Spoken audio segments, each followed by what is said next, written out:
This week in class, we covered chapter 19, which was pricing strategies. And pricing strategies basically are approaches that businesses take to price their products just right, to where they're most appealing to their customers based on the type of product it is. So there's 4 main types of pricing strategies, and the first one is price skimming. This is where they go in with a very high price. They might eventually lower the price later on, but this gets you as much initial profit as possible. This is what a lot of technology companies do.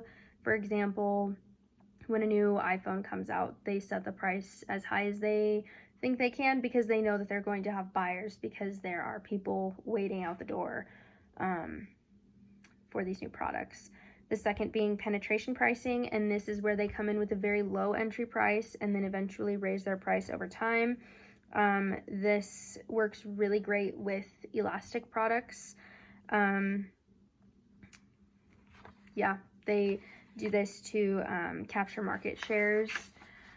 Next we have competitive pricing, and this is pretty much how you set your price comparable to your competitor, like your direct competitor. So say, like, I don't know, Nike socks compared to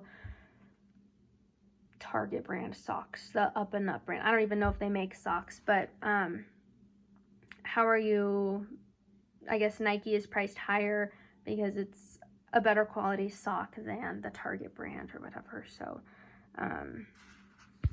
yeah. And then psychological pricing, they do this for visual aspect. So one thing that we mentioned in class is like odd number pricing or odd pricing, where they might price something at $19.99 or $19.95, something like that, where it throws it off just enough to make you say, oh, that's such a great deal, like that's 5 cents short of $20. So obviously not a lot, but enough to make you think, oh man, that's a great deal. And then next we talked about methods that marketers use to make items more appealing to customers, and those would be pricing.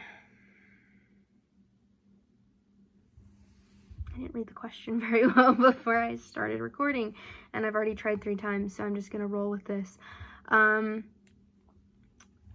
What is this? This would be, so this would be like the pricing approaches.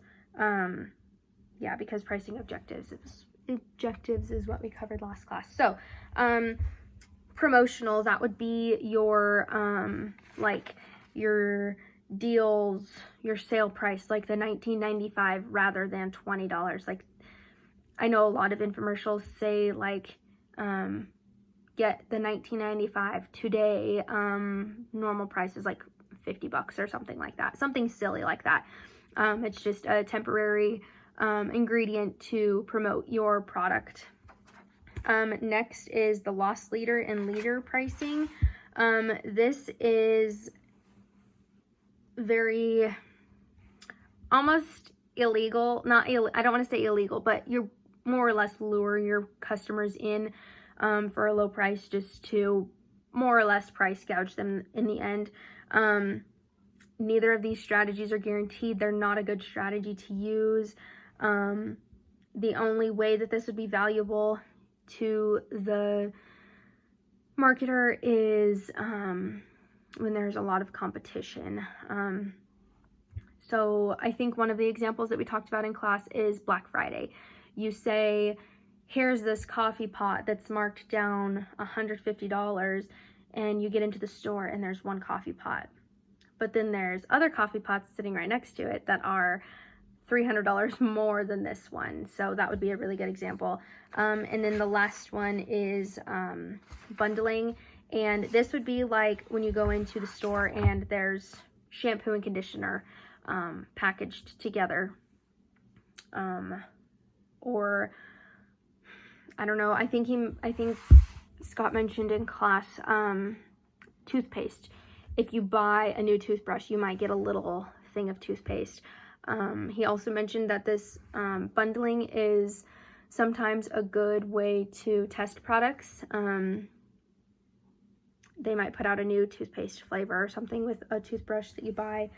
So yeah, I think that covered it all. Minus my little screw up.